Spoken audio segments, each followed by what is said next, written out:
अस्सलाम वालेकुम, welcome to Haroon traders. आज की वीडियो हम आपके लिए लेकर आए हैं एक रिव्यू वीडियो। ये आपके लिए एक कंप्लीट रिव्यू मॉडल होने वाली है हमारी तरफ से। नॉर्मली हम लैपटॉप की वीडियोस आपको दिखाते हैं सेल के हवाले से।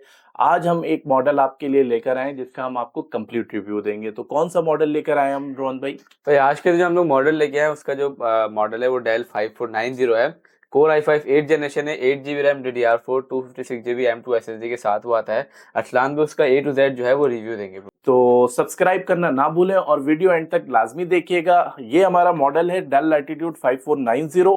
ये हमारे पास i5 8 जनरेशन में अवेलेबल है। नॉर्मली ये 8 जनरेशन में आता है और जो कि आपने हमारी पिछली वीडियोस देखी होगी तो हमने हमेशा आपको ये कहा है कि 8 जनरेशन क्वाड कोर की टेक्नोलॉजी होती है। तो मैं आपको इसमें कंप्लीट बताने लगा हूं कि इसमें आप क्या क्या यूज कर सकते हैं, किस यूजेज के लिए आपके लिए ये कंपेटेबल है, इसमें रैम कितनी एक्सटेंड कर सकते हैं, इसमें एसएसडी आप लगा सकते हैं तो एसएसडी कौन सी लगा सकते हैं, इसमें इंटेल ग्राफिक्स कौन सा लगा हुआ होता है, वो किस किस काम में आपको सपोर्ट करेगा। चलते हैं वीडियो की तरफ। वीडियो में आप देखें, सबसे पहले आपको सबसे आसान तरीका मैं आपको बताने लगा हूं कि अगर आपको लैपटॉप की कॉन्फ़िगरेशन चेक करनी है, ठीक है, उसके लिए एक सिंपल आपने बटन प्रेस करना है, कंट्रोल शिफ्ट एस्केप।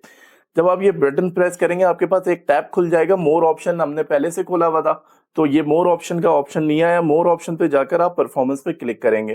परफॉर्मेंस पे क्लिक करने के बाद अब आपको मैं कंटिन्यू करके दिखा दूं। देखें, इसमें i5 8 जनरेशन में लोग हमसे मांगते हैं H processor, H Q processor, H x processor या एच एस प्रोसेसर। तो ये बेसिकली गेमिंग कैटेगरी में प्रोसेसर आता है या वर्क स्टेशन के वर्क स्टेशन लैपटॉप्स में ये प्रोसेसर आपको देखने को मिलता है। ये आपको लेटेस्ट 13 14 जनरेशन की कॉन्फ़िगरेशन में ये आपको प्रोसेसर देखने को मिलेगा। अरसलान में जो प्रोसेसर होते हैं क्या इनमें स्पीड का फर्क होता है? जैसे U होता है, H होता है, HS होता है या HX जी होता है? बिल्कुल। अगर यू प्रोसेसर की बात करें और 8 जनरेशन की बात करें स्पेसिफिकली, चूंकि हम आपके लिए 8 जनरेशन की मशीन लाए हैं डेल 5490, तो इसमें इतना खासा फर्क नहीं आता क्योंकि 8 जनरेशन की टेक्नोलॉजी ऑलरेडी क्वाड कोर होती है, यानी कि 4 कोर 6 MB कैशियर। आप इसके कैलकुलेट भी कर सकते हैं स्पीड, और कैलकुलेट करने का तरीकेकार ये होता है कि आप कोर को कैशियर से मल्टीप्लाई करते हैं तो आपके पास प्रोसेसर की मैक्सिमम स्पीड आ जाती है। अच्छा, प्रोसेसर की बात करें तो इसका बेस प्रोसेसर जो आता है, इसमें 2 मॉड्यूल होते हैं 8 जनरेशन में, लेकिन डेल 5490 में जो मॉड्यूल आता है वो देख लें आप, i5 8350U आता है और दूसरा जो मॉड्यूल आता है वो 8250U आता है। उसमें फर्क सिर्फ इतना होता है, जो 8250U प्रोसेसर होता है वो 1.6 गीगाहर्ट्ज बेस प्रोसेसर होता है और इसमें आता है 1.7 गीगाहर्ट्ज। 1.7 गीगाहर्ट्ज में आपको turbo boost up to 3.5 gigahertz दिखता है और जो 8250U प्रोसेसर होगा 1.6 गीगाहर्ट्ज में, उसमें टर्बो बूस्ट आपको अप टू 3 गीगाहर्ट्ज मिलेगा। तो अब आपको मेरा प्रोसेसर की डिटेल बता दी। आप इसमें कोर भी देख सकते हैं, क्वाड कोर है तो कोर आ गया आपका 4 और कैशियर आ गया 6 MB। अब रोहन भाई, हमसे सबसे ज्यादा एक सवाल बहुत ज्यादा होता है, वो ये होता है कि हमें रैम जो है वो 3200 मेगाहर्ट्ज की चाहिए या हमें 2666 वाली मेगाहर्ट्ज की चाहिए। तो मैं एक चीज इस वीडियो के तवस्सुस से आपको क्लियर कर दूं कि अगर आप 8 जनरेशन की मशीन ले रहे हैं, चाहे वो डेल में लें, एचपी में लें, लेनोवो में लें, ये आप इसमें कोई भी रैम लगाएंगे, लाइक आप 2400 लगाएं, 2666 लगाएं या 3200 मेगाहर्ट्ज लगाएं, इसकी जो स्पीड होगी वो 2400 ही रहने वाली है, क्योंकि आप कोई भी रैम लगाओगे। मतलब इस तरह फर्क नहीं होता, लोगों के माइंडसेट होता है ना कि यार 3200 ज्यादा तेज होगी वो कम होगी। जी बिल्कुल। जो ये लोग ये समझते हैं कि 8 जनरेशन की मशीन में वो 3200 मेगाहर्ट्ज की रैम लगा देंगे और उसकी स्पीड इंक्रीज हो जाएगी, तो ऐसा नहीं होता। वो ऑटो स्विच करेगा 2400 मेगाहर्ट्ज पे, जो कि मैं आपको दिखा देता हूँ। रैम ये देख ले आप, इसकी स्पीड आ रही है 2400 मेगाहर्ट्ज। अच्छा, अब आपको देखना है कि रैम में लैपटॉप में कितनी स्लॉट है और कौन सी स्लॉट यूज हो रही है, कितनी स्लॉट यूज हो रही है उसमें से और कितनी नहीं हो रही है। मिसाल के तौर पे 8 GB है, इसमें मैंने आपको दिखाया, आप मेमोरी दिखा दें, 8 GB इसमें रैम है। ठीक है। अब 8 GB रैम का मकसद ये होता है कि अब आपको ये चेक करना है इसमें 4 की 2 लगी है या 8 की 1 लगी है।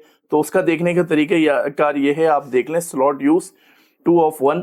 इसका मतलब ये है कि एक स्लॉट, सिंगल स्लॉट में 8 GB की रैम लगी हुई है और बाकी आपको मैंने बस इसके हवाले से बता दिया है। अब चलते हैं हम इसकी एसएसडी की तरफ। अच्छा अरसलान भाई, एसएसडी पे जाने पे पहले मुझे ये बताएं कि इसकी जो रैम वो कहाँ तक हम लोग अपग्रेड कर सकते हैं, मतलब जी 16 तक या 32 तक भी जा सकते हैं? बिल्कुल, अगर आप 8 का पेयर यूज कर रहे हैं तो 16 पे जा सकते हैं, अगर आप 16 का पेयर यूज कर रहे हैं तो 32 पे भी जा सकते हैं। मतलब 32 जीबी तक सपोर्टेड है ये जी लैपटॉप? बिल्कुल, 32 जीबी तक 8 जनरेशन का कोई भी रैम जिसमें 2 स्लॉट अवेलेबल है वो 32 जीबी तक सपोर्टेड होता है। अब हम चलते हैं एसएसडी की तरफ। अब एसएसडी देखने का तरीकेकार ये है कि आप एसएसडी पे क्लिक कर दिया आपने, उसके बाद आप देख लें कि सैमसंग की एसएसडी लगी हुई है, कौन से ब्रांड की है जरूरी नहीं है, ब्रांडेड लैपटॉप्स होते हैं।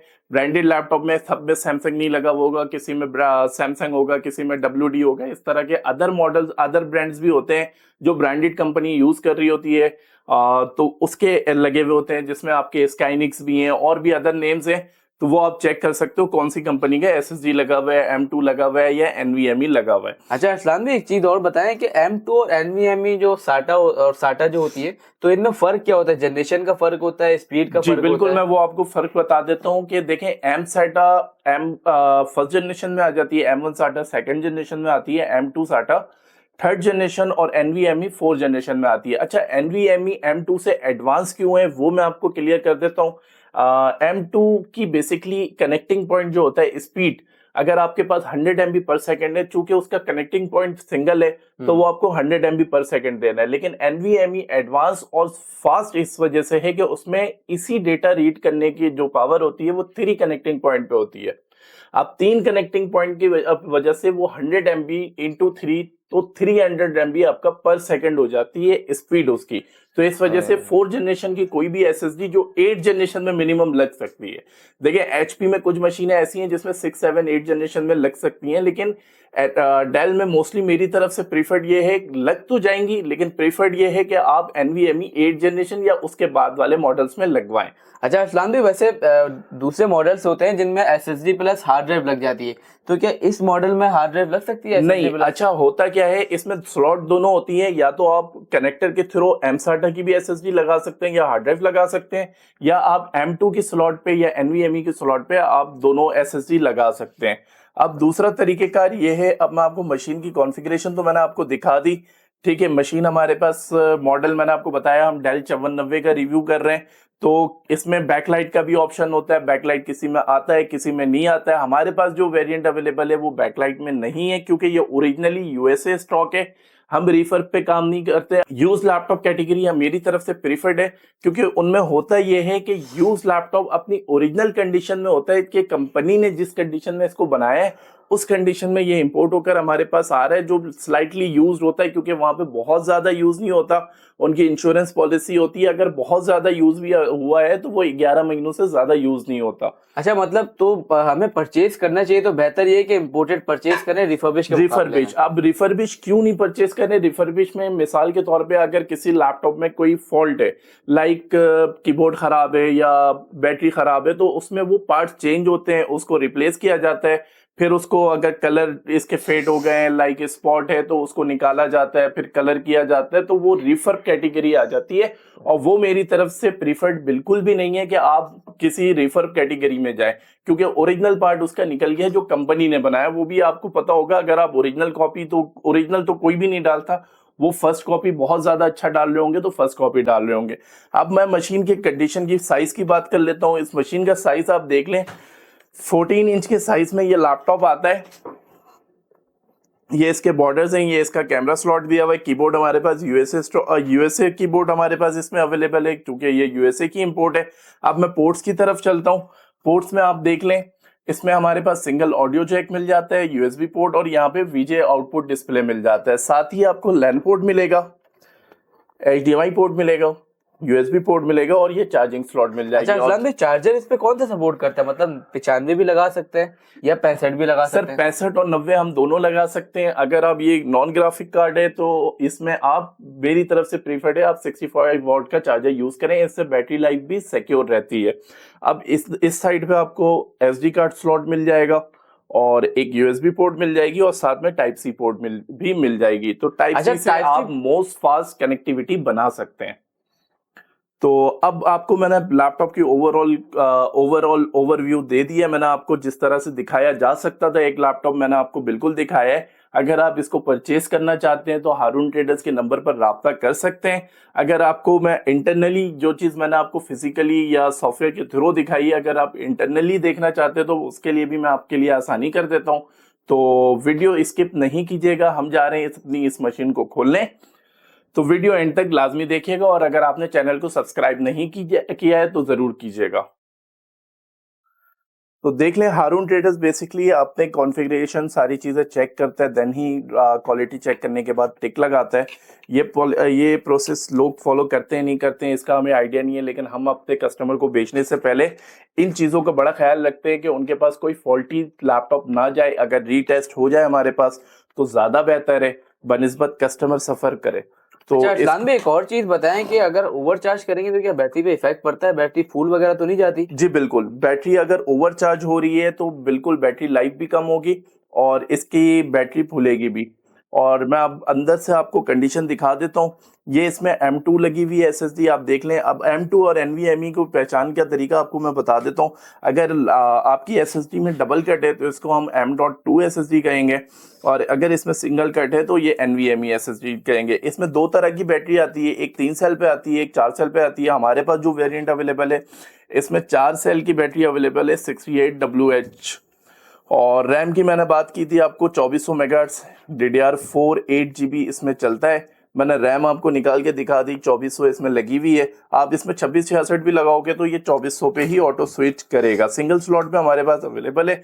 ये इसकी हेडसिंग है, तो इसके नीचे प्रोसेसर होता है। अब कुछ लोग वीडियोस बनाते हैं कि हम इसको कस्टमाइज कर सकते हैं, प्रोसेसर चेंज कर सकते हैं या इसमें एडिशनल ग्राफिक कार्ड लगा सकते हैं। तो उनके लिए मैं एक चीज क्लियर कर दूं, किसी भी ऐसा लैपटॉप में जिसमें बिल्ट इन प्रोसेसर है like 6th generation, 5th generation, 7th generation, 8th generation, 10th generation या 11th जनरेशन, इनके साथ ग्राफिक कार्ड आप अलग से नहीं लगा सकते, ना ही इसका प्रोसेसर चेंज कर सकते हैं। अगर ये i5 में वेरिएंट आया है तो आप i5 ही यूज करेंगे, और अगर ये i7 में वेरिएंट आया है तो आप i7 ही यूज अच्छा करेंगे। अरसलान भी, अगर किसी को ग्राफिक डिजाइनिंग करनी हो या कोई भी किस्म के सॉफ्टवेयर रन करनी हो बेसिक टू एडवांस वाले, तो क्या विदाउट ग्राफिक कार्ड में भी हो जाएंगे? जी बिल्कुल। अगर देखें आपकी रेंज कम है, लाइक आप 50,000 तक ही खर्च कर सकते हैं, लेकिन आपको अपना गुजारा करना है, आपने काम करना है, तो आप इस 8th जनरेशन की मशीन में बहुत अच्छी तरह से काम कर लेंगे। और प्रिफर्ड ये होगा, अगर आप ग्राफिक्स से रिलेटेड इसमें काम करना चाहते हैं तो आप रैम 16GB कर दें, क्योंकि 16GB रैम से आपको जो इसके इंटरनल HD ग्राफिक्स है 620 उसको सपोर्ट ज्यादा मिल जाएगी। तो आपको शेयर्ड ग्राफिक्स इंक्रीज करके आपकी परफॉर्मेंस को बूस्ट अप कर देगा रैम। ठीक है, अब इसकी इंटरनली कंडीशन की बात करें, ये पोर्ट्स इसके अंदर से भी आप देख सकते हैं। कंडीशन वाइज हमारे पास बिल्कुल साफ सुथरी मशीन है। मैंने आपको एक मशीन ही खोल कर दिखाई है और कंडीशन आप देख लें वीडियो में। और अगर आप हारून ट्रेडर्स से ये बाय करना चाहते हैं तो आप हमारे नंबर पर राब्ता कर सकते हैं। नंबर हमारा 0311111322। अगर आप हमारे आउटलेट पे विजिट करना चाहते हैं तो हमारे कराची में 2 आउटलेट्स हैं। Office F123 audience centre 2nd floor, Main Abdullah Haroon Road, Saddar Karachi. और सेकंड जो हमारा आउटलेट है वो office FA04 1st floor, Techno City Mall. तो वहां पे भी आप जाके जो है विजिट कर सकते हैं। अगर आप ऑनलाइन ऑर्डर करना चाहते हैं तो हमारे नंबर पे भी कांटेक्ट कर सकते हैं। 0311111322 जो है वो हमारा ऑनलाइन नंबर है। तो वीडियो आपने एंड तक देखी, और इस वक्त आपको अगर हमारी इससे पहले की वीडियो देखी है तो हारून ट्रेडर्स में चल रही है सेल, और ये Dell Latitude 5490 i5 8th generation हम सेल प्राइस में आपको ऑफर कर रहे हैं 47,000 में। अगर आप हमसे बाय करना चाहते हैं तो डिटेल्स रोहन भाई ने आपको बता दी है।